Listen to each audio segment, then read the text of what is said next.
Hello, I'm Sierra Scott. Welcome to It's All Good. This is a show dedicated to people, places, companies, and organizations that are working hard to make the world a better place to live. From restaurant owner to oil man to football franchise owner, Wink Hartman isn't afraid to try new things, and he's still going strong. Who knows what he might do next? I'm not even sure Wink himself knows the answer. But there's one thing that's guaranteed. Whatever he decides to do, he's going to give it everything he's got. And I've always been, as they say, I don't have a reverse gear.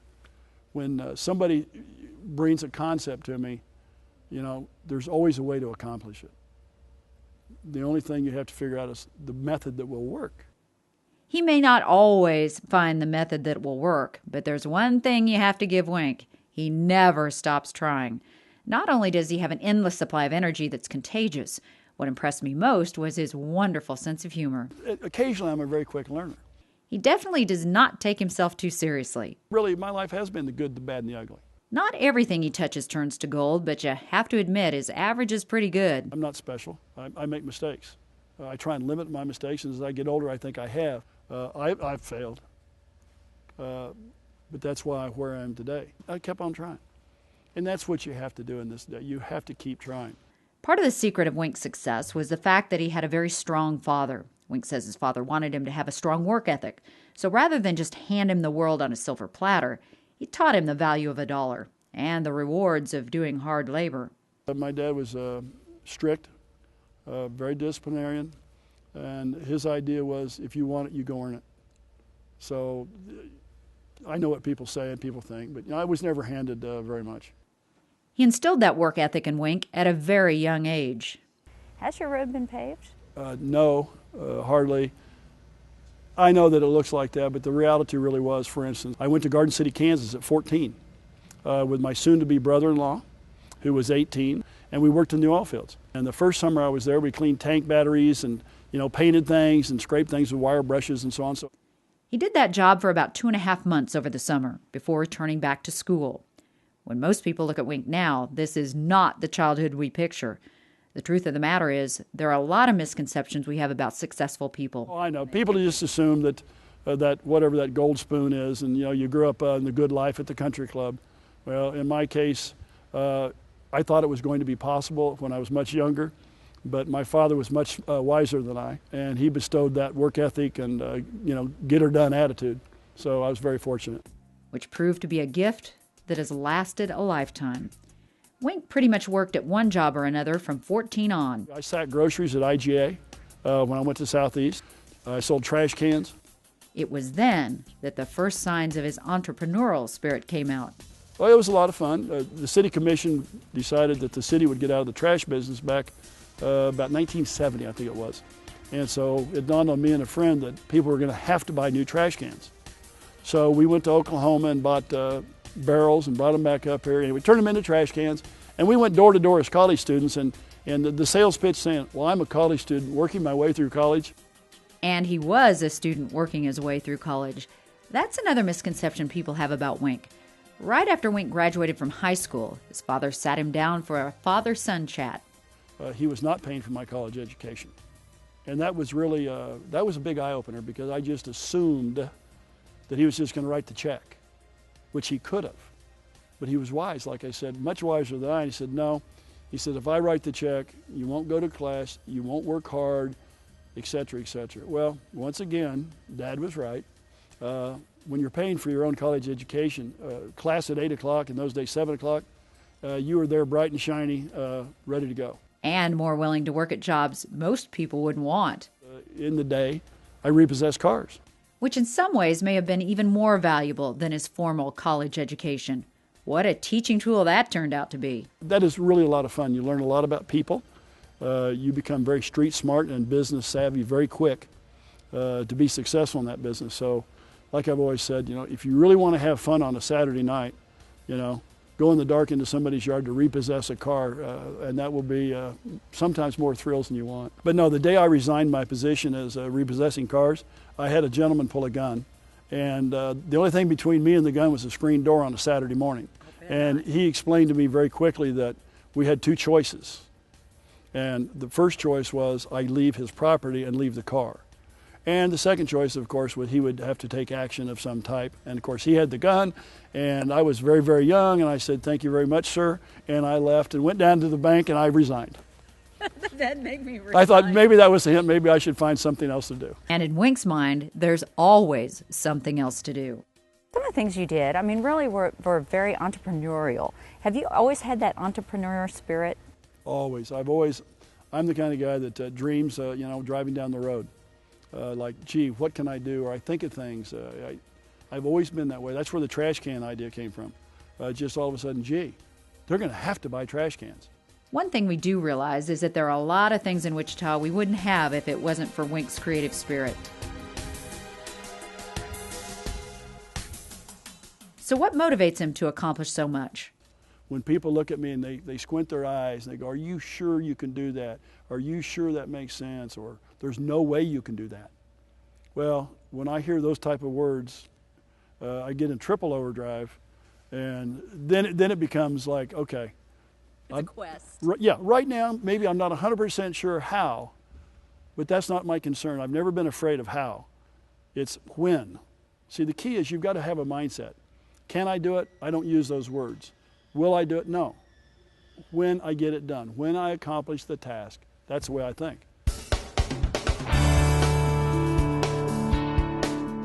I was told for a year by, more people than I can remember that I'd lost my mind. You can't do it. It'll never work. An individual can't build an arena. Well, of course, the way I am when I heard those words, that was booked. I'm in. I'll get her. I'll get it done. So, and I did. This is my biggest accomplishment to date. I am far from done. Wink says he got a similar reaction from his friends when he told them he planned to open this fine dining establishment here in Wichita. And once again, a lot of my good friends that own different types of restaurants of their own, they would lecture me and say, "Wink, you know nothing about dining." And I said, "Well, I sure don't." Wink may not know a lot about specific industries himself, but there is one thing he's really good at, and that's surrounding himself with people who do. I have a lot of expertise, but yet I do not have command of all expertise.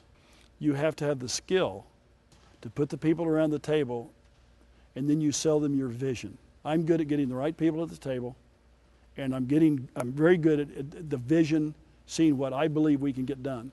I knew nothing of arenas because there's no private arenas that I know of in the United States. There may be, but I don't know of them. But once again, I knew nothing about arenas, but I put the people around the table that did. And some of them came from a lot of people all over the United States came to the table, bought into my vision, and of course, here we are. Hartman Arena is thought to be the only privately owned arena in the nation, which in some ways made it even more challenging to make it happen. Since there was no one else who had done it, there was no precedent. People think banking's bad today.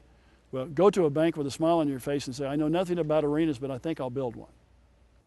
He had to go all across the country to find support for his idea. I traveled to many institutions personally with my concept and my little book of pictures and my idea. And I was told, I honestly don't know, 10, 11, 12 times that, Mr. Hartman, you have a fine idea here, but I just don't think it fits our portfolio at this time.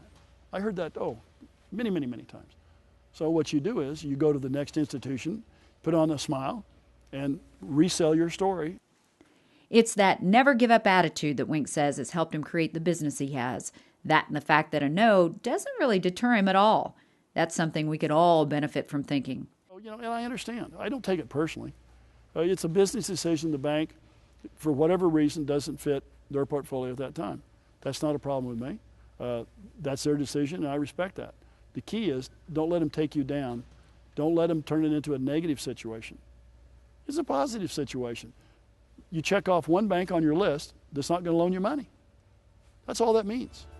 Had he not kept going, we never would have had this. As we told you earlier in the show, Wink's father played a huge role in turning him into the man he is today. Truth be told, Ralph Hartman didn't have an easy childhood either. There's one thing that very, very few people know, because I don't, it's not something you talk about at social hours and things.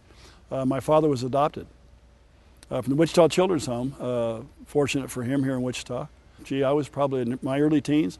My father found out that he had a twin brother that was left at the children's home at the same time, and he found him in his midlife and found that his brother was built furniture in Iowa. So it's a little known thing that, you just don't go around telling everybody, well, gee, my dad was adopted. Family is extremely important to Wink, but it may not have always appeared that way. One of the things that people say is you can't do everything and do everything perfectly. So what suffered because you were so successful in business? Were there other areas that maybe you couldn't devote as much time to or that you have regrets about? I do have regrets.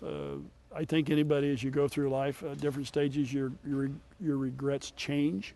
When I was trying to build companies back in the 80s, I truly was working 24/7. I missed out on some activities that, looking back, chasing the next deal, trying to consummate one more thing for the company. Was it worth what I sacrificed by not being at the football game? Looking back, probably make a different selection today. If people say I'm successful, okay, that's fine, but yet there's a price for success. There's always a price to pay. But in ways, the business has also brought his family closer together.